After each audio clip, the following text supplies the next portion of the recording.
Ratatouille, we can find Remy the rat scrambling through a house, set to some wonderful music. One section of this sequence features the silhouette of a doggo. Oh. When you pause the film and really take a gander at this pupper's shadow, it looks... Yo, what's good guys? Calvin here, and today we're about to be looking at messed up Pixar secrets that actually make sense. You know, everybody just loves Pixar movies. I mean, I love it too. You know, I kind of addicted to Pixar movies. Their animation is just so amazing.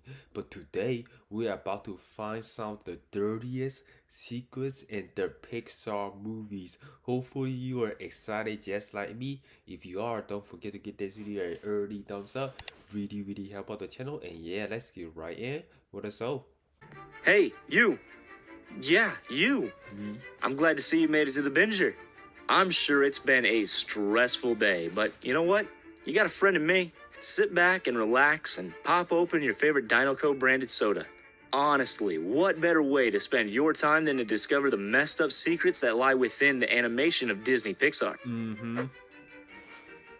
Let's start off with a super hidden Easter egg that we never caught on our first viewing. In Toy Story 3, Andy is grown up and ready to attend college. His mother orders him and his sister to donate all of their junk, as Andy calls them, to Sunnyside Daycare. By the way, let us just collectively cringe right now in pain because Andy called his best friends, the toys that loved him for years, junk. Oh. His sister Molly is too busy reading Tween Zine to pack her things. But let's just take a look at that magazine for a second. In the bottom right corner, you can see an image of a girl in pigtails, smiling and wearing purple. Who do you think that looks like? If you said Thanos, well, you'd be wrong. But thank you for the snarkiness. No, it is none other than Darla, one of the villains of 2003's Finding Nemo.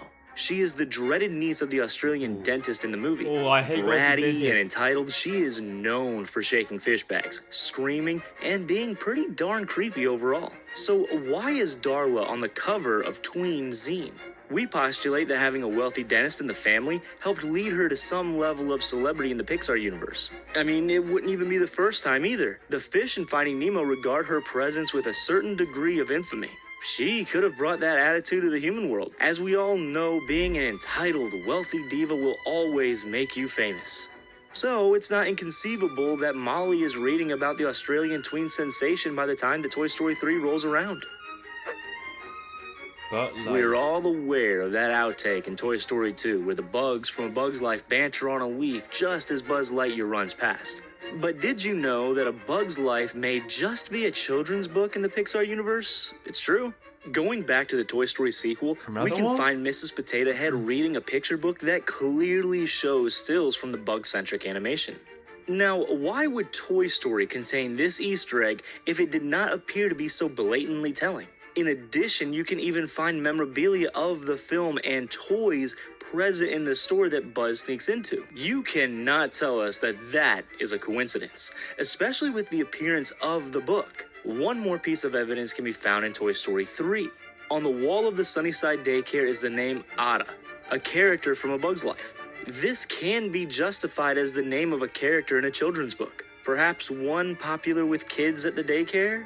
We also notice that A Bug's Life is the only original Pixar film to not receive a sequel. That may be because the movie is merely an adaptation of a kid's story, never intending to move past its first outing. And before you stop this argument by pointing back to the outtake, we must stress that that is absolutely not canonical with the movie. It was just a cute little joke placed right at the end for the Pixar fans. You know, like, I gotta admit, there is so many Easter eggs in Pixar movies, you know. You just have to look really deep to find them. They just love placing Easter eggs for the audience to find. It's kind of like a pretty joyful. I mean, if you found some Easter eggs, you might get some clues to the future movies of Pixar's. So that's one reason I really like Easter eggs. It was just a cute little... This is another blink and you'll miss it Easter egg that leaves some mystery to the only known golden retriever in the Pixar universe. During Ratatouille, we can find Remy the rat scrambling through a house, set to some wonderful music. One section of this sequence features the silhouette of a doggo. When Oh, you pause the film and really take a gander at this pupper's shadow, it looks quite familiar. After that's watching up. up, we immediately recognize that it belongs to Doug, the adorable speaking doggerino found in the aforementioned movie. We sure are glad that we sniffed this one out because we were afraid that we were barking up the wrong tree there. Why is Doug in this house? And more importantly, why is he barking instead of speaking? In Up, Doug is given a technologically advanced collar that translates his thoughts to speech understandable to humans. However, this golden retriever that looks exactly like Doug isn't saying anything besides, well, bark. We can only assume that this is Doug's original home before he was a member of that pack of loyal canines owned by Charles Muntz, the bad guy of Up. Muntz provided the collar, so we presume our furry friend had a previous owner. In France, checkmate Pixar, and don't you forget it. Wow. I should say that we don't apologize for using the Toy Story franchise so much here. I mean, there are just too many messed up secrets just waiting to be uncovered. One thing that we can say about Disney and Pixar is that they really do love consistency. Take the corporation by and large, for example. In WALL-E, the company buys the entire United States government, along with everything else in society. The transit system, the electronics, even food is owned by and large. The film takes place in a dystopian future, but how did it get started? Look no further than Toy Story 3. During the second act of the movie, Buzz Lightyear has his back removed, revealing his batteries. Just take a wild guess which company makes his batteries.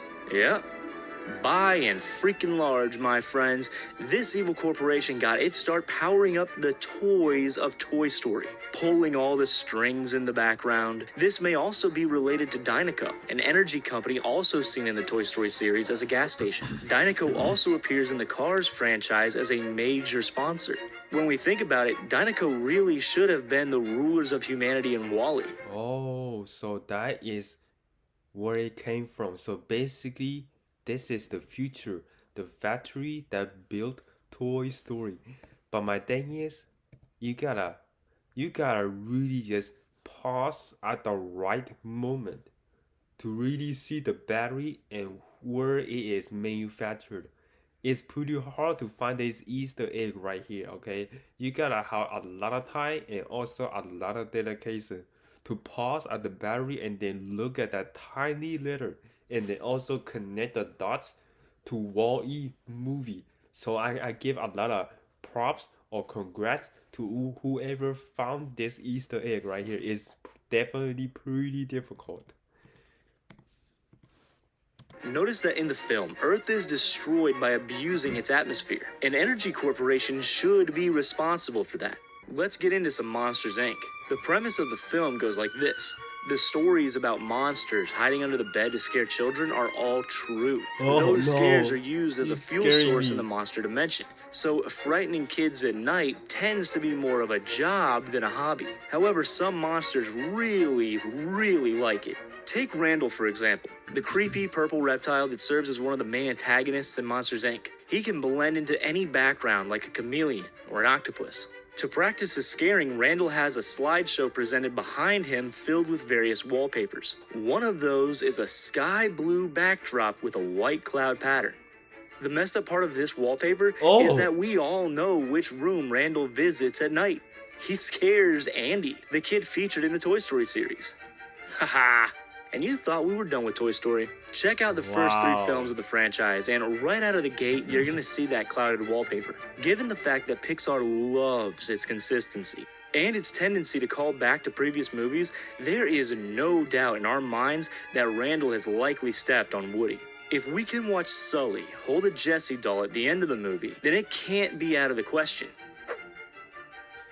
Inside Out is a beautiful animated movie. It delves into the psychology of a tween-age girl, Riley, who is forced to change her whole life as she begins to grow up. The main characters are embodiments of essential human emotions: joy, sadness, fear, anger, and disgust. Joy deals with her troubles by falling back into nostalgic memories stored away in Riley's memory bank. As she watches one, we see a montage of the girl's family playing hockey, laughing together, and posing in front of dinosaur statues. Now, if you've seen The Good Dinosaur, then you know where we're going with this. Pixar's often forgotten animation, The Good Dinosaur, was, as the name entitled, a story about dinosaurs. When you see the statues in Riley's memory, it appears that two characters made cameo appearances. The Styracosaurus resembles the pet collector, and the tail of the protagonist dinosaur Arlo is briefly seen passing by in a quick shot. Oh, Our yes, theory is right there. that these statues were made based on the specific fossils of those two dinos. It doesn't mean Oh, that anything to makes the plot of sense. Inside Out, but it's just a bit messed up when you think about it. Pizza Planet. Yes, we hear you say. You already know about the Pizza Planet trucks. You know that the fictional food chain is present in nearly every movie developed by Pixar. You see it in Up, you see it in Monsters Inc., blah, blah, blah, blah, blah. End of story. But wait, we wanted to highlight one Pizza Planet Easter egg and examine just how screwed up it actually is. As we mentioned before, WALL-E is a dark future where the Earth has fallen into despair, and humanity has succumbed to the whims of monopolistic authorities, Oh, no. namely, by and large. The super advanced robot, Eve, briefly friends an old beat-up car in a garbage heap after being awoken by WALL-E. For fans of Pixar, we recognize it as the Pizza Planet truck. But did you notice how it does not appear to be owned by the evil by and large? Remember that this is a world dominated by this conglomerate, meaning that there are very few companies left out there. We find it particularly depressing that the beloved pizza chain is one of the last non-by and large businesses left before the humans leave Earth for a healthier planet. I guess you could say that once by and large left, Earth truly became a pizza planet. We will hold for... Dude, okay, I just want to say, like, our future, hopefully, it does not look like a junkyard the way Wall-E described it. Hopefully, like billionaires, they will do something good for the environment, change the earth, move us to more of a renewable energy, kind of like electric truck, wind power or solar power. Those are the future, okay? I do not support fuel or oil because they are really, really harmful for the environment. Like seeing Wall-E and what the future might look like if we don't take care of the environment, it's kind of like a wake-up call to me, you know? left before the humans leave Earth truly became... We have to admit that the first few minutes of Up are the saddest, most tear-wrenching moments of any Pixar film. It starts off with Carl Fredricksen meeting Ellie for the first time as children. Then it flashes quickly into their marriage ceremony. Then their happy life together. It then becomes more tragic as Ellie learns that she can't conceive and start a family with Carl. They instead decide to plan a big excursion to South America, a place that they have always wanted to explore. But they were never able to hold on to any savings for long. Before they knew it, they became old and frail, and unfortunately it ends with Carl alone and depressed, Oh without his beloved Ellie. no. Pretty sad, right? It is. Then why didn't Andy's family attend the funeral? I'll explain. In a deleted scene in the trailer to Toy Story 3, you can actually spot a postcard from Carl and Ellie in Andy's room. In the movie itself, you can find a similar postcard in the house. So Andy's family were friends with the Fredricksens by the time Andy was college-aged. So they were close enough to send letters to each other. Yet, when you try to look for any people that even vaguely resemble the Toy Story family in the funeral shot, you come up short. As Pixar is known for their attention to detail, this cannot be a simple misstep. Why even bother to insert that Easter egg into Toy Story 3 at all? We can only conclude the messed up truth about Andy's family. They never really cared about Carl and Ellie. Dun dun dun dun dun dun dun dun dun. So What sociopaths? so sad. We're sure Andy called them junk too. We give Sid such a hard time, but we should be looking out for the true maniacs of this franchise. Woody, Buzz and Company were lucky to have moved on to another owner, but let us hope that Bonnie does not turn out to be as shamelessly cruel as Andy or his family. So, we've learned some pretty messed up Pixar secrets. What are your thoughts though? Man, last one is definitely the saddest. I mean, nobody saw up for the funeral. It's just really, really bad. It kind of like just reminds you to be a good person and a good human being. And when you pass away, people will basically come to your funeral. You know, if you're really bad and like an evil person, nobody will be sad or come to your funeral. But yeah, hopefully you guys enjoyed the story. It was definitely interesting and a lot of Easter eggs. So yeah, that is about it. Hopefully you guys can get this video a big thumbs up. Make sure you hit that subscribe button, turn on the bell notification, and my social media link is in the description below. And yeah, my name is Kelvin. I see you guys next video.